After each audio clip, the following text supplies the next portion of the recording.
welcome back to another video. So yes, today I thought it'd be a lot of fun to talk about Crackdown. Yes, we're talking about all three Crackdown games. So, what is Crackdown? What is Crackdown? Very good question. It's an open world cop game where you have superpowers, which is cool. So, we'll start with the first game because it's my favourite one. Crackdown 1 came out in 2007, so quite a freaking long time ago now. Nearly 20 years old, this game. I know, horrifying. Came out nearly 20 years ago. 2007 for the Xbox 360 exclusively, which is pretty cool. It is all three, these two, 1 and 2 are backwards compatible. 3 is already on Xbox One, so that's nice, if you care about that. And you can get all the DLC still. I actually found out the DLC for 2 is free. So yeah, the DLC for 2 is now free, which is really cool. I think the DLC for 1 was free quite a long time ago, but whatever. So, this is pre-Halo 3. Because my copy has the Halo 3 beta. So, yeah, you could sign up to get access to... I don't know if it's actually in here. I think you signed up on the main menu or something to that effect. But, yeah, you had this. And what you ended up getting was... Oh, I've got access to the Halo 3 multiplayer beta, which was massive at the time, especially for 360. But what you also got was a really fucking good open world game. Really freaking good. So I'm going to be very honest. I hate open world games. Sort of. I dislike them intensely. So big thing with me for open world games is they're very big, they're very fucking empty, and there's borderline nothing to do. Especially with more recent games. Or something like Fuel, which is the realistic size of Nevada and has nothing in it. It's completely barren, completely pointless, and such a fucking waste of time. Crackdown goes, hey, we know you're not a big fan of open world games. This open world is structured, layered, and your choices have consequences. So, what do I mean by that? Very simple. You have 3 islands and 3 gangs. And each gang has a hierarchy. So you've got your base jobber wankers. You've got your base sort of different dudes. Then you've got slightly higher ups. And then you've got the boss. And by taking out each of those jobbers, it weakens the hold. So for example, I've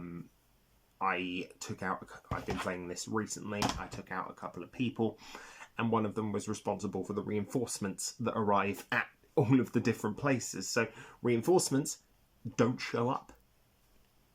Reinforcements don't show up for the rest of the game for that particular gang, which is really cool.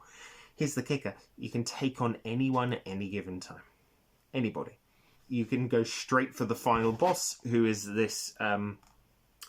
elderly fella right there, whose name escapes me. I think he's Japanese or Chinese.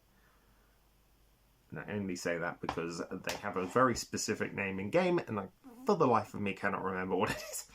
But in turn, the world actually reflects your progression. So, for example, you've got easy, what I'm going to call easy island, hard island. No, easy island, middle island, hard island. Easy island, a lot of the buildings aren't particularly large.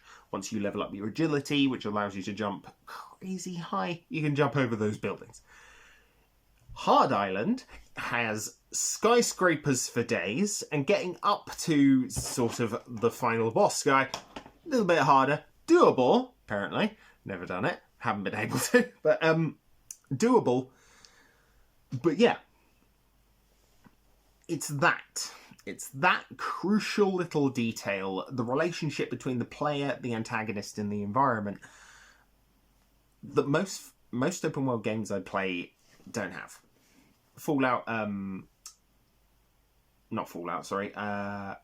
Legend of Zelda, for example. Breath of the Wild. I bought, for the Wii U, I've played maybe a collective 12 hours of it, and I'm pretty certain I'm never going to play that game again. Because, in the nicest way I can possibly put this, its open world is massive, ultimately redundant. You can go straight and fight Ganon, which, cool, whatever. And there's some really solid environmental storytelling, but ultimately, that game could have not been open world, and I don't think it really would have been missing anything. Most of its challenges are done via temples or the divine beasts. There's no real interconnectivity between the world and the and you know what you're supposed to be doing. By contrast, every single antagonist, every single one in Crackdown is present on the map at the same time. Regardless, you can fly in with a helicopter, you can jump over the building and crush his head like a pineapple. It's just that, you know, where they are is where they are. Meanwhile, I don't know. Yeah, that's the thing. Like, most open world games just completely miss this trick. Hint. They miss that interconnectivity, and that sucks. That sucks big time. It's awful. Take another decent open world game that I really enjoy. Fallout 4. In comparison to Fallout 3, Fallout 4 has a better interconnectivity between its world, its systems, and the player. So, for example, you don't really play Fallout 4 for the story. You just don't. You play it for a combination of walking off in a different direction and then maybe building a settlement, maybe getting involved in one of the DLCs. Each of the DLCs adds something new to that building and settlement system that Fallout 3 doesn't have, for example. Fallout 3 is a massive map, but most of it is constrained to one strip sort of down the river, story-wise anyway. And there's massive chunks of the map that are just massive mounds of wreckage that are either impenetrable or just really fucking obtuse to get around. It's that sort of difference. And Crackdown 1 has that interconnectivity in spades. You know, another good example is Shadow of War. Shadow of War, you've got a series of open world maps, you're taking out different targets, you're basically waging a one-man guerrilla campaign against Sauron, and you take over massive sections of the map by it all eventually culminating into a big siege, which is really cool. And you have that sort of endless Shadow Wars mode because they realised, hey, people like this. Yes, they fucking do. They really like this. It's really solid. So that's what I mean. Most open world games don't have that interconnectivity. I mean, this might be a bit of a controversial statement, but I think Starlink is one of the best examples of this. Starlink goes, hey, yeah, you know, you've got six or seven open world planets where you can, you know, fly in real time to and land on the ground. Meanwhile, the planets are slowly being taken over by this legion of robots, and you have to battle against that. But you're not doing it alone. You're taking back locations, you're building outposts. Those outposts then produce things. So, for example, there's one that's just strictly, it makes military units. You have an armory that builds what are called vigilantes who go out and actively take down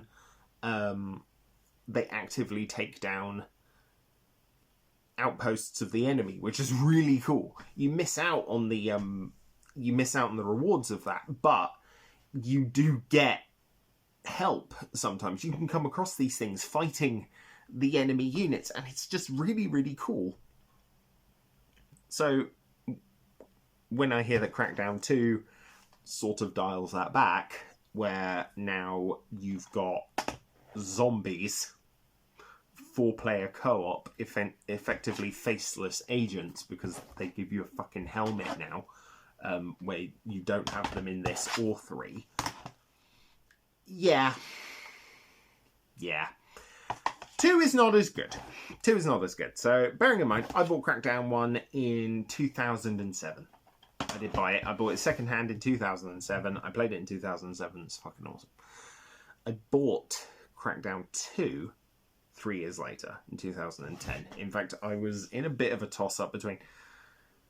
There's Lost Planet 2. There's Crackdown 2. There's Supreme Commander 2. What do I get? I got Lost Planet 2. But then, I swiftly followed it up with this the following month. And you know what? It's a good game. It is. It's a really good, solid multiplayer game. It's just... They remove all the gangs. So all the gangs are gone. There's now just one gang called Cell, who are boring. They don't really do much. They're just sort of a daytime antagonist because the zombies come out at night. And yeah, there's zombies. This is at a time where zombies were in fucking everything, which I'm glad they're bloody not now because fuck me sideways. But yeah, they added zombies into this, and you have to go into zombie nests and purify it with a big fucking light show. It's shit. Shit by comparison. Now, unlike the first game, this did have multiplayer. I can't really tell you too much about the multiplayer, to be honest. I never really played it, which isn't ideal. In fact, I don't even know what the multiplayer was like. But it did come with a giant fucking oversized spreadsheet thing, which is kind of cool. I don't think it... No, it doesn't actually tell you. You do get helicopters, though. They do add some new cool stuff, like sort of a drop ship for the agency. But yeah, unfortunately, the game just doesn't... It doesn't live up to that sort of complexity that came with the first game. And I think that's a crying shame. It probably doesn't help that Real Time Worlds, who were the developers of this, they went on to develop something called APB, or All Points Bulletin, which is, as far as I think it's still going. They didn't end up finishing it. They went under. And then Ruffian Games, who I'm sure have made other stuff. I don't know what, but they came along, made Crackdown 2.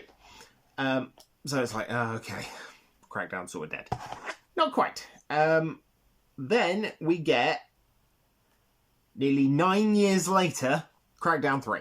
Yeah, so Crackdown 3 came out in 2019. After quite a long period of time. So I followed Crackdown 3's development right from announcement up until it actually released.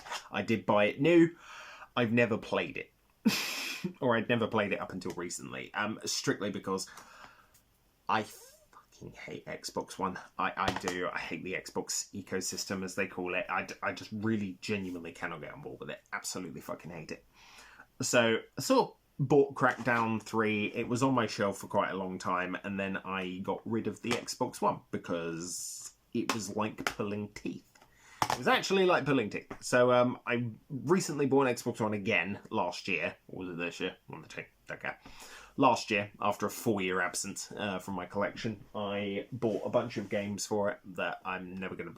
Well, it's literally just a combination of Halo, Gears of War, Sunset Overdrive, Rare Replay, and this. That's it. And Quantum Break, I guess. But Quantum Break is shit as well, so who cares? But yeah, so Crackdown 3 gets announced. It's got the original creator on, so that's cool. It really is Crackdown 1.5. It really is. It really is. It really is. It is Crackdown, but it's 1.5, and that's not a bad thing necessarily. But it doesn't really do anything new. It just sort of exists. It sort of goes back and goes, "Hey, you remember Crackdown 1? Yeah, we're that again." But they had something interesting in the initial development. So originally it was going to be all of those buildings that you had trouble scaling in the first game, you can rip those down. Which sounded sick as shit, and I had no idea how they were going to do it. Turns out they didn't. Nope. They went, fuck. I think they announced this in 2014.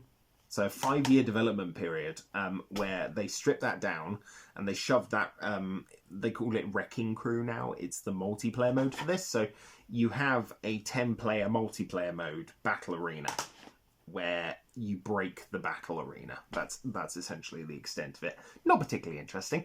But yeah, you got the single player campaign, adds 4-player co-op, which 2 sort of pioneered.